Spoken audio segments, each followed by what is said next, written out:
চলো আজ একটা লিপ বাম আর্ট বানানো যাক। এটা বানানোর জন্য আমি এখানে একটা সার্কুলার এমডিএফ বোর্ড আর মোল্ডেড ক্লে নিয়েছি। যদি তোমরা প্রথমবার এই ধরনের কিছু ট্রাই করে থাকো তাহলে এমডিএফ বোর্ডের বদলে কার্ডবোর্ডও ব্যবহার করতে পারো। আমার প্রথম লিপ বাম আর্ট আমি কার্ডবোর্ডের ওপরেই করেছিলাম। এরপর মোল্ডেড ক্লের দুটো কম্পোনেন্টকে ভালোভাবে মিশিয়ে তার থেকে ক্লের দড়ি বানিয়ে নিতে হবে। দড়িটা না খুব মোটা না খুব সরু, এইভাবে বানাতে হবে। কারণ ক্লের দড়িগুলি যদি খুব মোটা হয়ে যায় তাহলে লিপ বাম আর্টটা খুব ভারী হয়ে যাবে, আর তখন এটাকে দেওয়ালে আটকাতে সমস্যা হতে পারে। আর হ্যাঁ, সবথেকে গুরুত্বপূর্ণ কাজ, আমরা যখন ক্লের দড়িটাকে আগে থেকে এঁকে রাখা লাইন বরাবর বসাবো, সেটাকে হাতের সাহায্যে বা যে কোনো টুলের সাহায্যে ঠিক লাইন বরাবরই বসাতে হবে।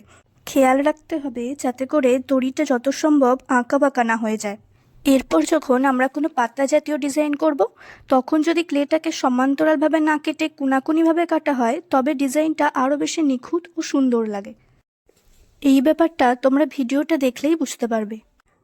আর হ্যাঁ, আমি তো বলতে ভুলেই গেছি যে এখানে প্রত্যেকটা ক্লের দড়িগুলোকে বোর্ডের সাথে স্টিক করতে প্রতি ক্ষেত্রেই ফেভিকল গ্লুয়ের ব্যবহার করেছি আমি। যেহেতু এই লিপ বাম আর্টটা করা অনেক সময় সাপেক্ষ ছিল, তাই আজকের শর্ট ভিডিওতে শুধু ক্লে ওয়ার্কের পার্টটুকুই এক্সপ্লেন করতে পারলাম। ফাইনাল লুকটা তোমাদের সাথে পার্ট 2তে শেয়ার করব। তো আজকের এই ভিডিওটা তোমাদের কেমন লাগলো জানিও। আবারও দেখা হচ্ছে পরের ভিডিওতে।